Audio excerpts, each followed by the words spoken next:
Oh hey, it's a beautiful day for doing a little ice fishing, isn't it?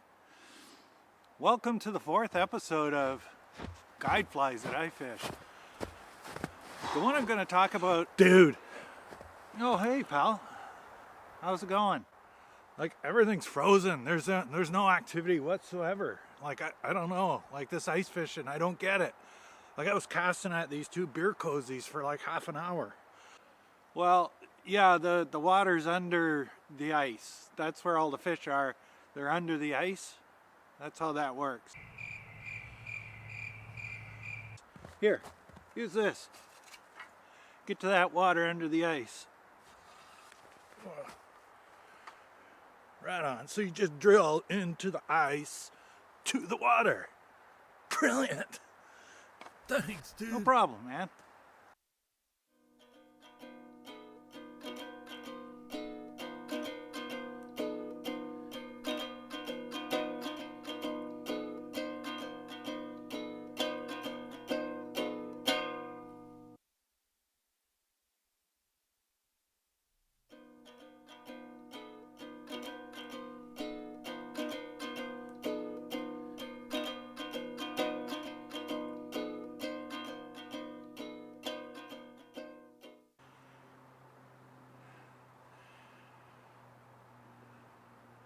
So where was I?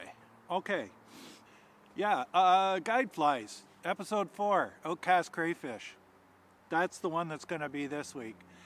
It's a really easy tie and a very effective crayfish pattern. It was a result of a Scotch-fueled fly tying session that Ian James and I had decades ago. It was decades ago. And the resulting trash that was on the table, we didn't know what to do with it. We didn't want to throw it out. We didn't want to cast it out. So we started coming up with all different patterns, and the best one by far was the Outcast Crayfish. The Outcast Crayfish is unweighted. We're not worried about tying it upside down, although you can if you want to. Doesn't really make a difference, because to fish this fly properly, it depends on the situation. If you're in really shallow water, you don't need a weighted fly. So you just cast it out as is. And that's where the crayfish and the fish are during the feeding session, which means when it's not quite light in the morning or just getting dark at night. Primo times to fish a crayfish pattern. If you need to go deeper, you put some split shot on it and get it down. If you have to really get down, then use a full sinking line, and we do that very effectively for carp. Say a Fanshawe dam on the River Thames here, we cast toward the dam, let it sink right to the bottom, and then just figure of 8 this crayfish back, and it's very, very effective. So I'm going to ice fish a little bit more, and I just happen to have a nice riptide that I'm gonna enjoy, and then maybe we'll get down to tying the Outcast Crayfish. Cheers.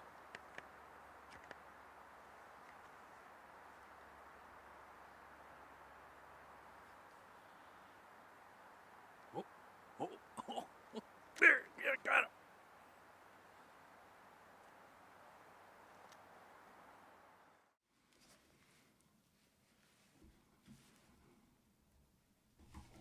The original Outcast Crayfish was designed on a Mustad 3399 hook, and that's what I'm using here.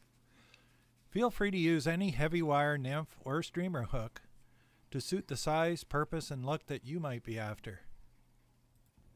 The thread is uni in 6/0.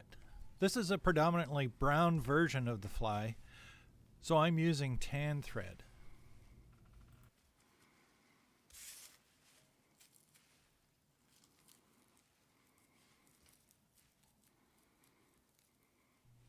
For the carapace, use plastic raffia or Swiss straw. I like the plastic raffia better as it ties in easier and seems to last longer through multiple fish. The claws are rabbit fur. I'll tie in a small bunch for each claw. Don't worry about underfur, as you want bulk at the tie-in to create an underbody for the thorax.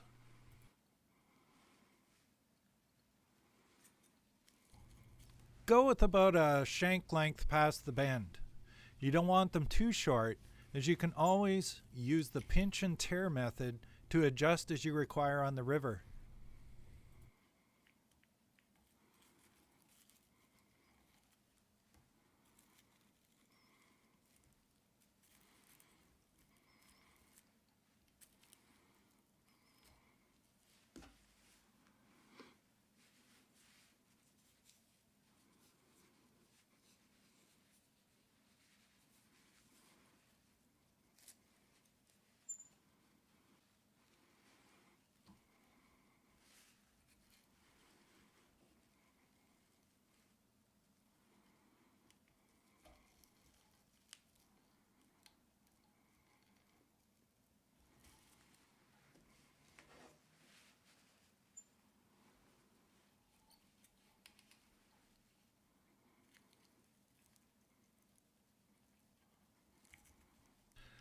A lighter or contrasting color of chenille is recommended, as the crayfish's underbody is often a different tone or even a completely different color from the carapace and the claws.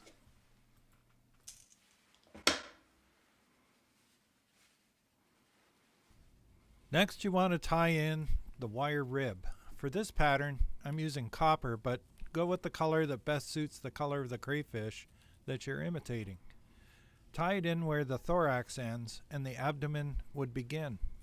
Bend the wire back over the hook eye so that it's out of the way as you wrap the thorax with the chenille.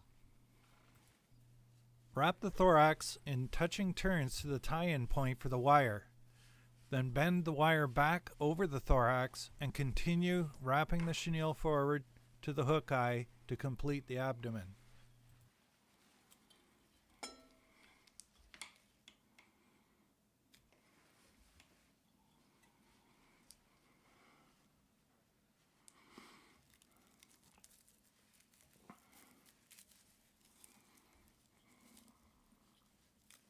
Split the rabbit fur with the plastic raffia as evenly as you can, pulling the rabbit fur and the raffia in opposite directions. Use the first turn of wire to fasten the raffia in place where the thorax meets the abdomen. Then spiral the wire down the abdomen, trapping the raffia and creating segmentation.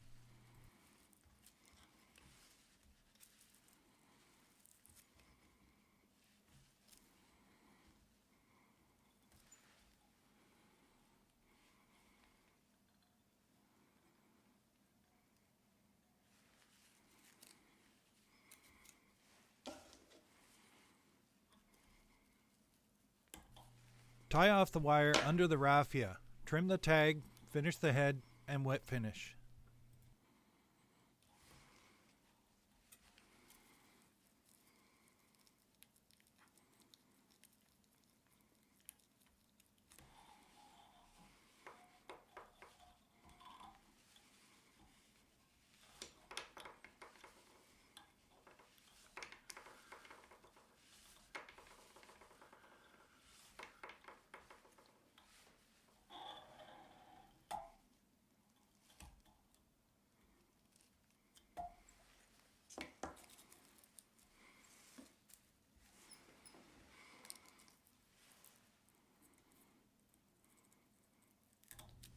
Pull the remaining raffia over the hook eye and trim, using the hook eye as a guide for the outside of your scissors blade.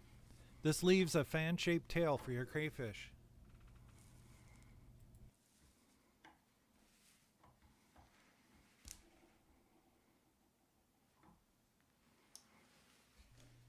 Tie these in different color combinations that match the crayfish in your area.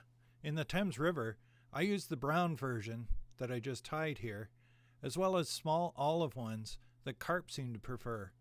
My fishing pal Rick tied one all in yellow, and it kills at times, for some reason. Thanks for watching. If you haven't, Be sure to subscribe so you won't miss any upcoming episodes. See you next week.